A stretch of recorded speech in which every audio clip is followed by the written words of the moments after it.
경매 투자를 하기 위해서는 유료 사이트를 이용해야만 합니다. 많은 정보들이 한눈에 정리되어 쉽게 볼 수 있기 때문에 효율적입니다. 공매 역시 유료 사이트에 물건과 내용들이 정리가 되어 있습니다. 하지만 온비드라는 공매 사이트와 동기화되어 있고 모든 정보를 실시간으로 담기는 어렵고 한계가 있습니다.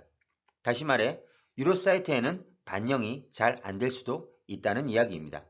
따라서 실제로 공매 투자를 하고 입찰을 하려면 온비드 사이트를 봐야만 합니다.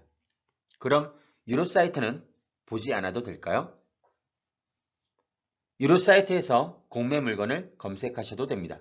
하지만 실제 투자할 물건은 온비드로 넘어가시기 바랍니다. 유료 사이트에 온비드 바로가기 탭이 있으니 활용하시면 되겠습니다. 아니면 온비드 사이트를 즐겨찾기를 이용해 북마크를 해 놓으세요. 너무 기본적인 내용인가요? 예전에 온비드 사이트는 성옥공사라는 공기업이었습니다. IMF 시절 수많은 부동산들이 파산을 했습니다. 그때 국가가 이 물건을 공개적으로 팔 수 있는 곳이 필요했는데 이곳이 성옥공사이고 지금의 온비드 사이트입니다. 그럼 공매에 대해 조금 더 살펴보겠습니다. 법원 경매는 개인 간의 채권 관계, 은행과 채무자, 개인과 개인 등 이런 채권을 팔기 위한 곳입니다. 그리고 공매는 국가가 자기 돈을 받기 위해서 물건을 파는 것입니다. 여기서 자기 돈은 세금, 국가가 받아야 하는 대표적인 채권이고 이것을 징수하는 것이 공매의 목적입니다. 이런 일련의 과정을 신속하게 처리하려고 도입한 것이 공매 시스템인 온비드입니다. 국가의 돈이 주로 은행으로 들어갑니다. 그런데 은행이 파산을 합니다. 그럼 은행에 들어간 돈을 회수해야 하는데 어떻게 해야 할까요? 예로 은행이 보유한 부동산들이 있습니다.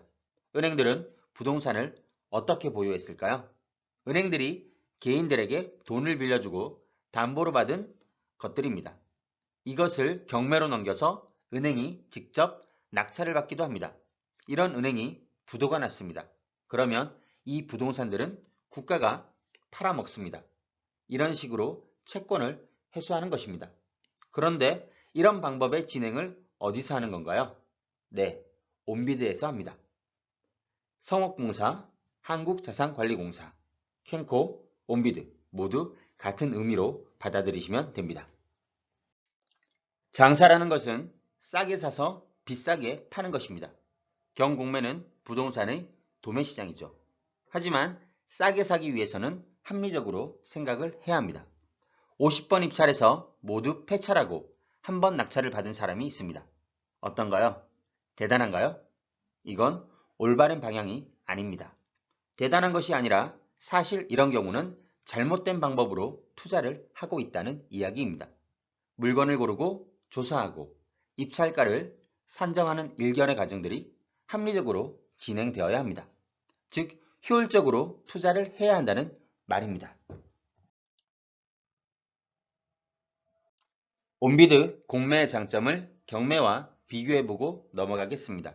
공매는 인터넷 입찰이 가능합니다. 그래서 실제로 먼 지역의 물건이라도 경매처럼 해당 법원에 직접 가지 않고 온라인으로 입찰하면 됩니다. 경매는 매각 기일이라는 그 날짜와 시간에 딱 맞춰서 법원에 가야 하지만 공매는 3일간 입찰이 이루어집니다. 따라서 시간적인 여유가 비교적 많습니다. 인터넷 입찰이다 보니 컴퓨터를 잘 사용 못하는 사람들이 분명 있습니다. 따라서 경쟁률이 낮은 편입니다. 실제 경매는 돈 좀 있는 40, 50대가 경쟁자라면 이들은 주로 컴퓨터에 익숙하지 않을 확률이 높습니다. 공매는 등기부등본, 건축물 대장, 전입세대 열람 등 이 모든 것을 개인이 직접 발급해야 합니다. 경매와 달리 이런 작은 수고와 노력이 필요한 것이 장점입니다. 왜 장점이냐고요? 이런 이유 때문에 공매는 경매보다 경쟁률이 낮기 때문에 좋은 것입니다. 온비드 사이트에 들어가 보신 적이 있으신가요? 경매를 하시는 분들은 늘 보던 사이트에서 놀려고 하고 이상하게 경매로 넘어오지 않습니다. 경매는 편견이 있습니다. 내가 사는 지역, 동네, 그리고 원하는 아파트, 상가, 이런 물건만 보려 합니다. 따라서 그런 조건을 충족하지 않는 공매 물건은 쳐다보지도 않는 경향이 있습니다. 공매에서는 경매에서보다 사진을 포함한 정보 제공이 적습니다. 따라서 더 피하고 꺼리게 됩니다.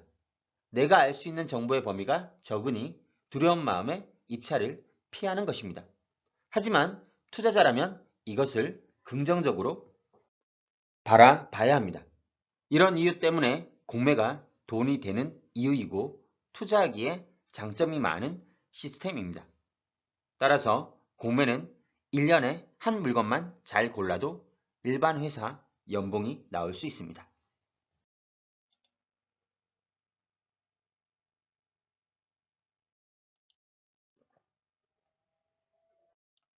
온비드 공매를 위해 필수적으로 해야 할 것들이 있습니다.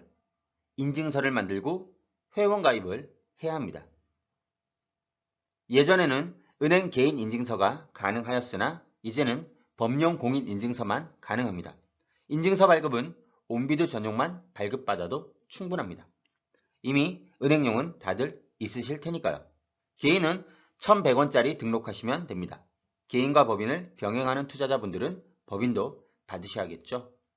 참고로 인증서 발급은 인터넷으로 신청한 후 서류 제출을 해야 합니다. 제출 기간은 가장 가깝고 편한 대로 고르시면 됩니다. 저는 우체국에 방문해서 제출했습니다. 신청서는 프린트해서 가야 하고 대리 발급 불가 인증서이기 때문에 본인이 직접 가셔야 합니다. 그리고 인증서 발급이 되었다면 반드시 등록 절차를 거쳐야 합니다. 공매 투자를 하려고 마음먹었는데 이마저도 귀찮아서 안 하시는 분들을 보았습니다. 돈은 그냥 들어오지 않습니다. 이제 공매를 하기 위해서는 온비드 화면에 익숙해져야 합니다. 간단하게 몇 가지만 말씀드리겠습니다. 입찰 정보의 입찰 기간은 보통 월, 화, 수요일 이렇게 3일입니다. 개찰 일시는 바로 다음날 목요일에 진행되어 결과가 바로 나옵니다. 그리고 매각 결정 일시는 4일 정도 걸립니다. 경매 매각 결정 기일이 7 플러스 7일이 걸리는 것과 같은 의미입니다. 물건에 따라서 기간이 좀 다를 수는 있습니다. 이 매각 결정 일시를 봐야 하는 이유는 이 기간이 지나면 채무자가 변제를 해도 소용이 없기 때문입니다. 경매에서는 잔금 납부 전까지 채무자가 어떤 조치를 취할 수 있고 낙찰자의 동의를 받아야 경매 취하를 할 수 있는 반면에 공매는 이 기간이 지나면 낙찰자가 바로 소유권을 갖게 됩니다. 공매 투자에 있어서 가장 중요한 것 중에 하나가 공매재산 명세를 보는 것입니다. 경매는 집행관이 있어서 물건을 조사하러 다니는데 공매는 원래 이런 것이 없었습니다.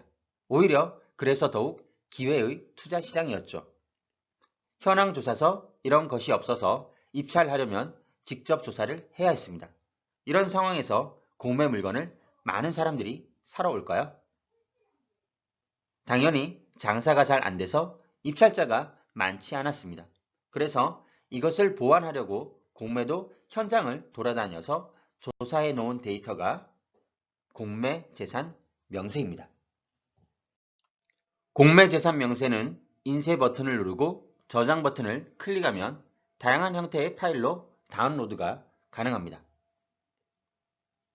입찰 7일 전에 공개되고 낙찰 후에는 보이지 않거나 재매각되는 경우에도 특정 기간에는 보이지 않으니 관심 물건은 미리미리 다운로드 받으셔서 저장해 두시는 것을 추천드립니다.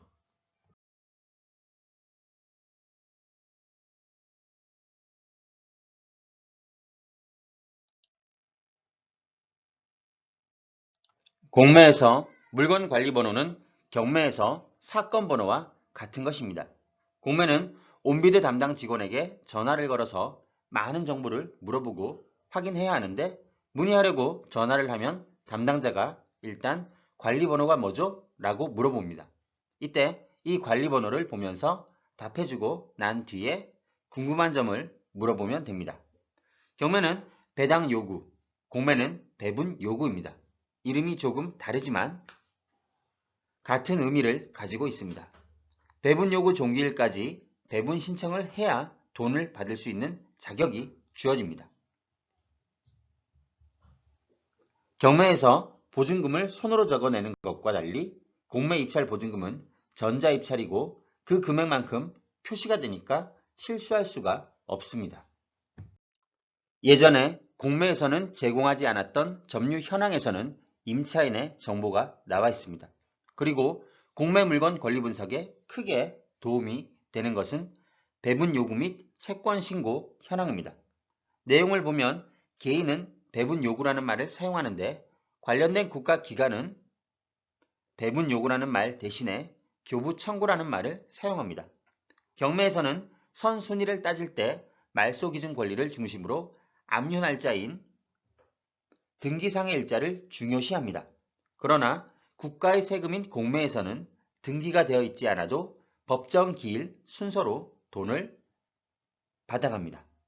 공매에서 매우 중요한 부분이니 꼭 기억을 해 두시기 바랍니다. 법정 기일 순서로 돈을 받아간다. 공매재산 명세의 압류 설정 등기일자가 법정 기일 납부기한보다 느리다면 어떤 경우일까요? 예를 들어 압류 설정 등기 2020년 3월 5일, 법정 기일 납부기한 2018년 7월 10일. 압류를 2020년에 했다고 하더라도 구청이 받을 세금은 2018년에 생긴 것입니다. 대략 2년 동안 못 받은 세금을 그 기간 이후에 등기를 했다고 보시면 됩니다. 나중에 이들 기간의 배분 요구 및 채권 신고 현황과 임차인의 배분 요구 및 채권 신고 현황을 보고 대항력과 돈 받을 순서를 따져가면서 권리 분석을 하는 것입니다. 경매의 등기부 현황과 임차인 현황을 보고 낙찰자의 인수 여부를 따지는 것과 마찬가지입니다. 따라서 공매에서는 임차인과 세금의 문제에 순위를 따지는 것에 집중하시면 됩니다. 왜냐하면 세금을 먼저 받아가면 임차인에 대해서 낙찰자가 물어줄 돈이 생길 수도 있기 때문입니다. 공매가 처음이시라면 이것에 대해서 계속 반복적인 연습이 필요합니다.